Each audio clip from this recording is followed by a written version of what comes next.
Leute, herzlich willkommen bei EMTB News und einem neuen Video auf unserem YouTube-Channel. Es geht um einen Vergleichstest von Lite-EMTBs, den wir gemacht haben. Und hier in dem Video geht es um das Focus Gem Square SL 9.9. Lite-EMTB, Eckdaten? Eckdaten. Wir haben 160 mm in der Front, 150 mm am Heck. Das Ganze wird von Fox präsentiert. Also wir haben einen Fox Float Performance Elite vorne, also die Gabel ist Fox Performance. 36er. Eine 36er, sorry. Hinten haben wir den Fox Float X-Dämpfer, beides Performance Elite, also voll einstellbar, aber eben kein Kashima Gold. Laufradgröße in unserem Test 29. Wir haben den Fazua Ride 60 Motor verbaut mit einem 430er Wattstunden Akku.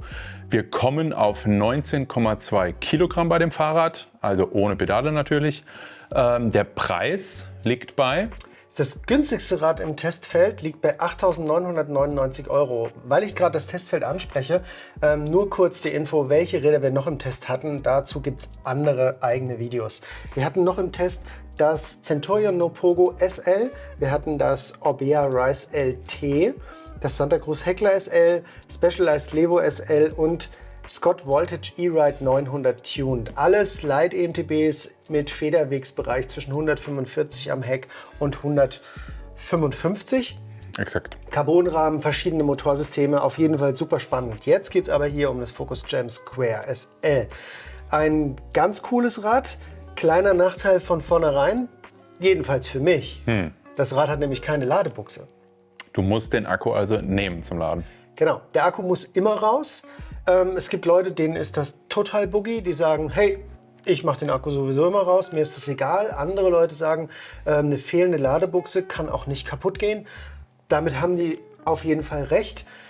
Ich habe mich von dem Gedanken dann auch mal ein bisschen freier gemacht, weil innerhalb der Testcrew war es auch gar nicht so wichtig. Also für alle war eigentlich, wenn man dann so mal Resümee gezogen hat, hat eigentlich jeder gesagt, wenn ich die Wahl habe zwischen Ladebuchse oder festen / herausnehmbaren Akku, dann entscheide ich mich für den herausnehmbaren Akku. Und das ist hier der Fall. Genau, das wäre zum Beispiel auch bei mir der Fall. Also ich als schwerer Fahrer mit um die 100 Kilo fühle mich halt von einem 430 Wattstunden Akku, zumindest in der Theorie ein bisschen, naja, sagen wir mal, dünn besetzt. Ne? Also man muss auf jeden Fall wissen, ein 430 Wattstunden Akku, den lade ich nach jeder Fahrt auf. Es gibt keinen, das sowieso. Es gibt keinen dazwischen. Ich würde halt sagen, na, ich hätte gerne vielleicht 2 Akkus, ne? Dass ich dann sagen kann, hey, ich habe noch einen im Auto liegen und tausche den aus und möchte halt weitere, ich sage jetzt mal 1000 plus Höhenmeter damit pedalieren. Und das kann ich halt eben nur, wenn er entnehmbar ist. Für genau den Zweck haben andere Motorenhersteller Range Extender entwickelt. Der fehlt bei Fazua noch immer. Ich lege mal wieder den Finger in die Wunde. Ja. Aber da wollen wir jetzt gar nicht weiter drauf eingehen. Genau, also vom Resümee her, ich meine, perfekt wäre natürlich entnehmbar plus Ladebuchse. Ja. Aber das haben wir hier nicht und für mich war es auf jeden Fall kein wirklicher Negativpunkt. Die Geometrie von dem Rad, also es ist eine ziemlich moderne Geometrie. Definitiv. Schnelles All-Mountain wahrscheinlich. 485er Reach in Größe L, also auf jeden Fall schon mal auf der größeren Seite. Wir haben einen Stack von 632, das ist jetzt nicht sonderlich hoch, aber das Cockpit, der Lenker und so weiter hatte Rise und wir hatten noch ein paar Spacer drunter, deswegen war das völlig fein. 64,5er Lenkwinkel in der hohen Einstellung. Nein, das ist falsch. Das war in der niedrigen Einstellung. Okay. Weil wir haben 64,5, wenn wir den Flip-Chip sozusagen auf die Low Position wählen. Und wir haben 65,5, wenn wir in die High Position gehen. Mitch, wo du gerade Flip-Chip erwähnst, das Gem Square SL hat 2 davon. Exakt. Nämlich einen, um die Winkel zu verändern und das, den anderen für die Kettenstrebe.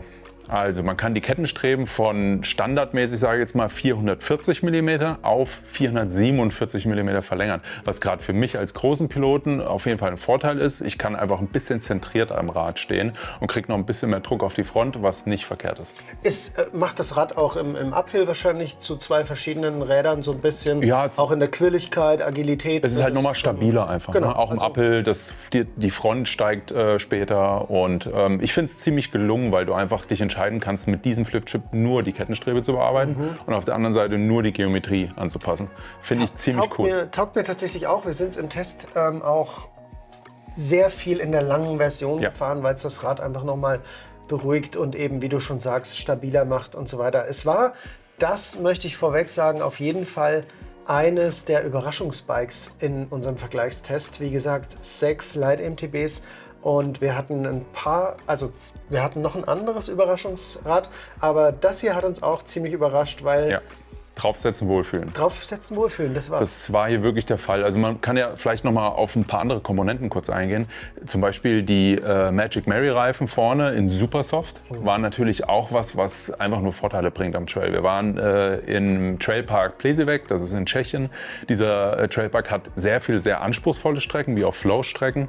Und gerade auf anspruchsvollen, steilen Strecken mit viel Wurzeln, es war auch ein bisschen feucht hier und da, ist einfach ein Max-Grip-Reifen oder ein Supersoft-Reifen mit richtig Profil und einer ordentlichen Karkasse einfach das Beste, was du haben kannst. Auf jeden Fall. Und das alleine war nochmal irgendwie das Quäntchen an der Waage, was dieses Gefühl einfach so komplettiert hat. Also du hast dich draufgesetzt, du hast dich schon mal direkt wohlgefühlt, du bist in den Trail rein und du hattest direkt so ein ziemlich hohes Sicherheitsgefühl. Und das fand ich richtig gut an dem Fahrrad.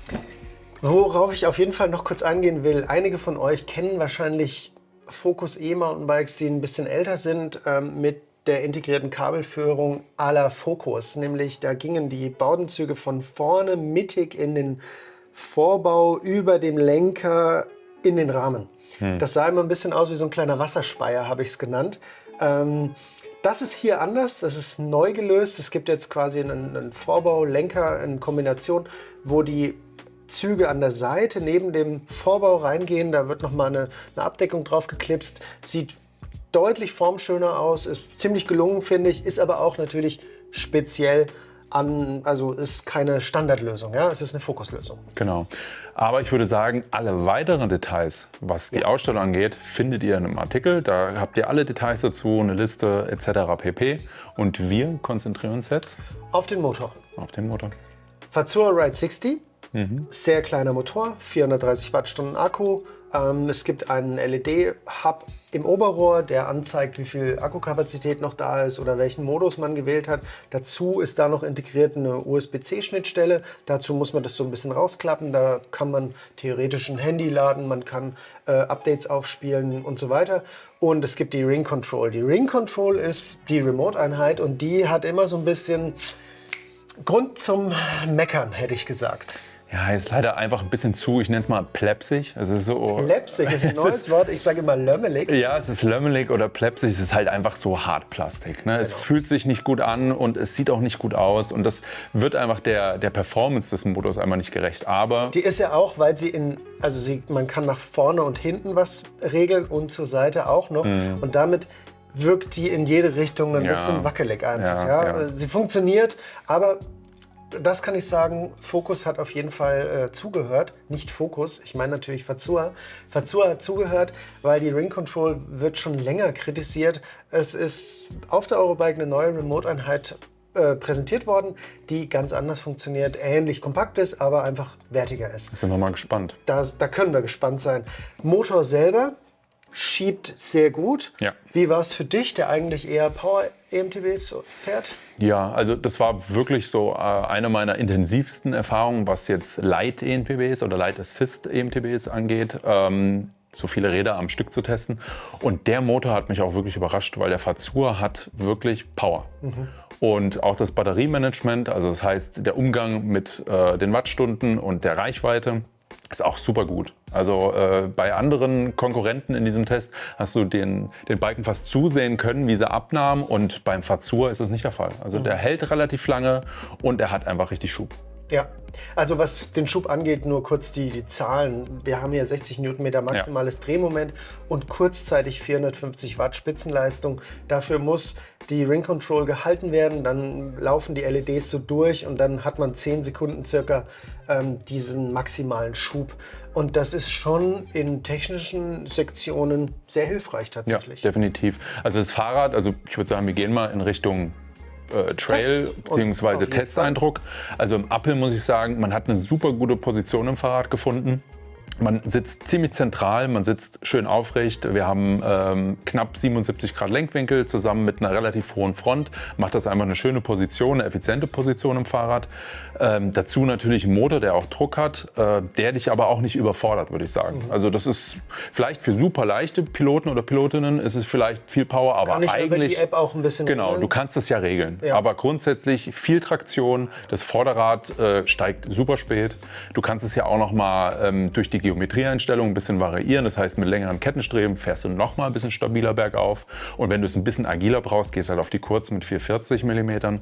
Also ich muss sagen, was Klettereigenschaften angeht, Uphill Performance, tipptopp. Und Downhill und Float Trails? Downhill und Float Trails, also ich würde behaupten, auch das kann's und Ja. ziemlich gut. Es ist überraschend gewesen beim Focus, auch für mich, dass es einfach so ein gutes Gesamtpaket liefert. Also man kann auf Float Trails richtig angasen, es hat viel Gegenhalt, es poppt, es springt. Also du musst nicht super viel Kraft und Energie aufwenden, damit das Fahrrad lebendig wird und halt über Sprünge geht oder über Kanten abzieht. Aber genauso ist es auch im steilen und im wurzeligen oder technischen Segment richtig aufgeblüht, weil da konntest du einmal voll reinhalten. Die guten Reifen dazu mit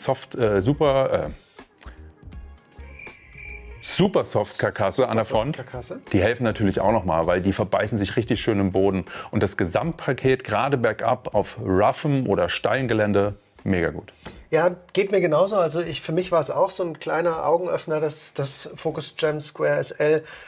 Es hat mich auch sofort abgeholt, egal in welchem Terrain. Ich habe mich sehr wohl gefühlt. Ich konnte sehr aufrecht fahren und konnte einfach es richtig stehen lassen überall. Ihr wisst ja, wir versuchen das Ganze immer so ein bisschen in Kategorien reinzudrücken. Für wen ist das Rad geeignet? Wir versuchen uns da einfach in die User reinzufühlen und wir teilen das in Anfänger, Fortgeschrittene, ambitioniert Fortgeschrittene und Profis ein.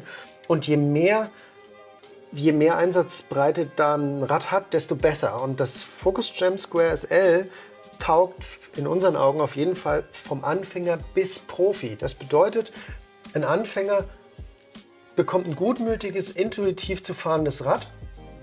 Fortgeschrittene und ambitioniert Fortgeschrittene wird es supporten und pushen. Und auch Profis haben damit richtig viel Spaß. Und auch die wird es wahrscheinlich zu nochmal einer besseren Leistung vielleicht pushen und einfach unterstützen auf dem Weg, geiler, schneller zu werden. Die werden auf jeden Fall nicht limitiert, sagen wir es Genau, mal so. oder so, Also ja. das Fahrrad ist dann auf jeden Fall nicht der limitierende Faktor an dieser Stelle, weil es halt einfach performant ist. Also du kannst damit einfach richtig Gas geben. Ja, genau das, dass man damit richtig Gas geben kann, und zwar Anfänger, Fortgeschrittene, ambitioniert Fortgeschrittene und Profis, zu einem Preis von 8.999 € hat dem Focus Jam Square SL 9.9 in unserem Vergleichstest LightMTB 2024 den Kauftipp eingebracht. Yippie-yay, Trommelwirbel. Wahnsinn. Also Ja. das war eine total einstimmige Geschichte. Ja. Normalerweise ist es in der Testcrew so, wir debattieren dann so ein bisschen und diskutieren drüber, wem geben wir denn welches Siegel, ja, oder welchen Tipp. Und hier war es tatsächlich 100% alle die gleiche Meinung. Findet immer so ein bisschen geheim statt. Das bedeutet, jeder gibt mir dann eigentlich, wir sitzen an einem Tisch, jeder gibt mir am Tisch so die Sachen, wie er das sieht, und dann schreibe ich es direkt in den Rechner und drehe den Rechner um. Und es war 100% War einstimmig. Kauftipp für dieses LightMTB. Glückwunsch an Focus für das geile Ergebnis. Ja. Wenn ihr irgendwie Fragen zu dem Rad habt oder vielleicht ein eigenes Focus Jam Square SL schon besitzt und Erfahrung damit habt, dann postet es hier mal in die Kommentare. Das würde uns nämlich brennend interessieren. Fragen werden wir beantworten, so gut wir können. Ansonsten fragen wir Focus und geben es dann weiter an euch. Ja, ansonsten wie immer, lasst ein Like da, lasst ein Abo da und bleibt elektrisch.